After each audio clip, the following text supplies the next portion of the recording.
Hello there, I'm Dave Broderick. Stay with me for the next 8 minutes or so while I dissect the 2019 video advert for Gillette called The Best Men Can Be. I look at why the ad caused so much outcry, what effect it had on the company, and where Gillette might go from here. And it might even shave. Newsflash, August 2019.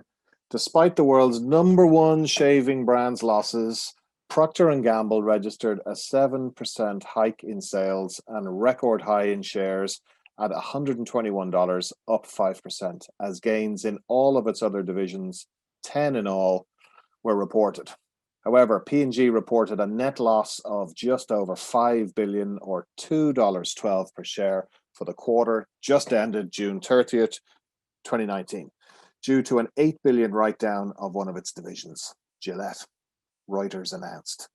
For the same period last year, P&G's net income was $1.9 billion or 79 cents per share.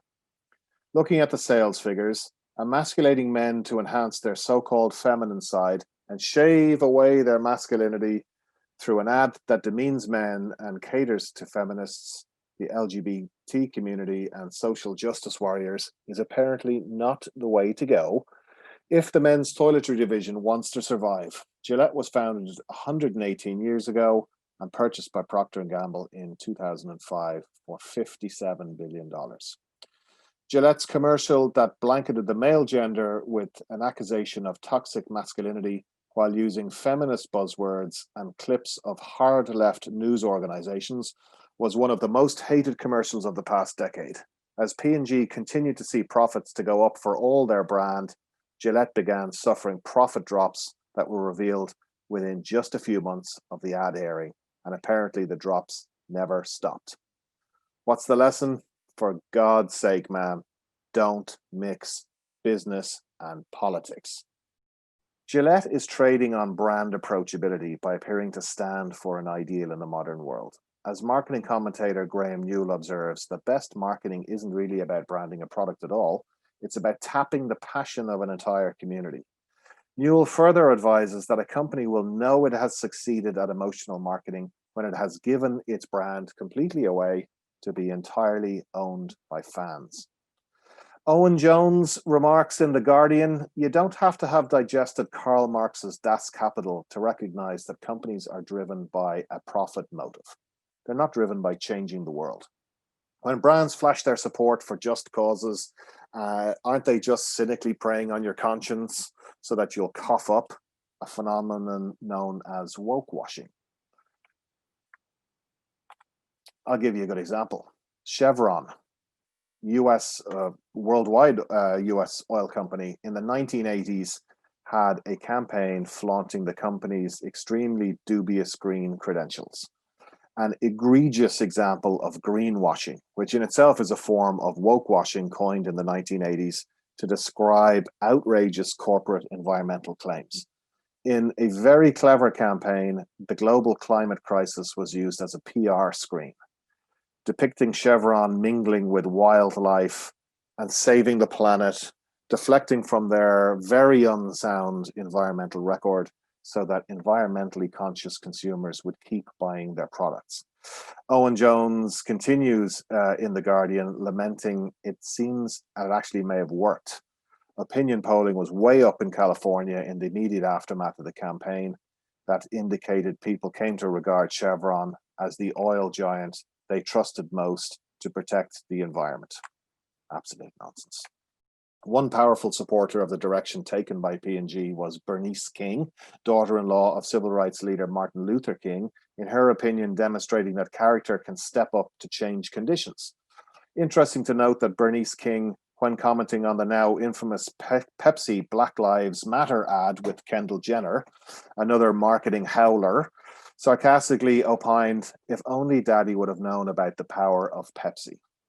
Actor James Woods agreed, accusing P&G of jumping on the "men are horrible" bandwagon and pledging to personally boycott their products.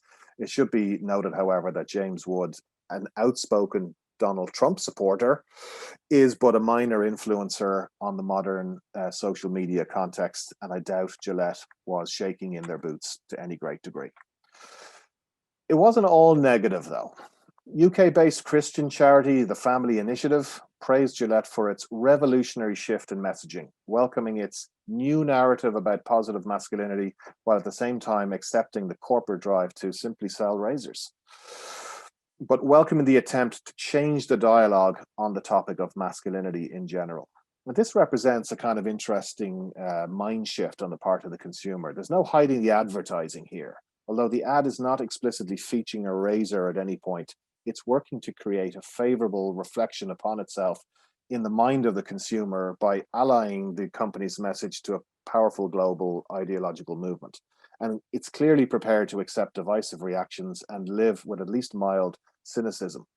Indeed, Gillette's CEO Gary Coombe is on record admitting that angering some consumers with the Me Too campaign was a price worth paying if it meant the brand could increase its relevance among younger consumers and arrest a declining market share.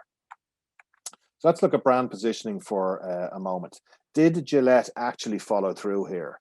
One of the keys to long-term success of a brand campaign is to back the campaign message with brand positioning initiatives that take the message and crystallize it for consumers. In Gillette's case, they promised to donate $1 million a year for 3 years to non-profit organizations with programs oriented around men achieving their personal best. I know, roll eyes. However, let's look at that in cold, hard numbers. $1 million annually for a company that typically records $2.5 billion in revenue in a single quarter. So just weigh them up for a moment. The key for Gillette surely here is to walk the walk after talking the talk and actually demonstrate evidence of living the message it's calling for in its campaign. Let's look at this through the analysis of 3 key questions: meaning, relevancy, and impact. In recent years, it seems like everybody's interested in raising awareness of something, a variety of topics. But a name like this, however ingenuous, can quickly relegate itself to mean, just merely aspirational if the issue itself is not something the brand can significantly impact or alter. As we mentioned earlier, without meat in the sandwich, aren't we really just woke washing here? There's no question over whether the issue highlighted by Gillette is meaningful or not. Recent years brought this ugly truth tangibly to the helm of our consciousness with observed actions of Howard Weinstein, Jeffrey Epstein, and in unavoidable trending context, Donald Trump. The challenge for Gillette, once they made the decision to back the Me Too campaign and tackle the tricky subject of undesirable masculinity, was whether they had the ability to really connect with this issue, both with relevancy and creativity, allowing their message to appear distinctive in an overwhelming landscape. How can a brand hope to be credible by tackling toxic masculinity via nurturing creative like the Best Men Can Be campaign, while still actively endorsing that hotbed of toxic masculinity, the NFL, via their commercial support for the New England Patriots? How is it possible? Interestingly, also to note Gillette's personal sponsorship of European soccer through Lionel Messi of Barcelona. Messi himself may not be a particularly toxic figure, but the world of soccer is murky, with an above average sporting share of racism and violence, particularly prevalent the further east you travel in Europe. At least it's consistent though, and Gillette's participation in sport is well observed over the years through close association with the likes of Roger Federer, a clean, non-threatening, yet understatedly masculine character with a long list of accomplishments. So to answer those 3 questions around meaning, relevancy, and impact, Marketing Week magazine actually scored the creative work against the best-known prior Gillette ad campaign, their 80s Best a Man Can Get, on 3 aspects, known as an ICE test: impact, character, and effectiveness. Impact, the ability to grab attention and keep it. Well, 35 million YouTube views, 1 million likes, and 1.5 million dislikes suggest that they certainly managed it. Character, what character impression does the ad make, overtly or subliminally? Effectiveness, does it achieve the aim of the creative: buy, download, sign up, and so on? Of most interest to us here is the result of the character impression part of the test.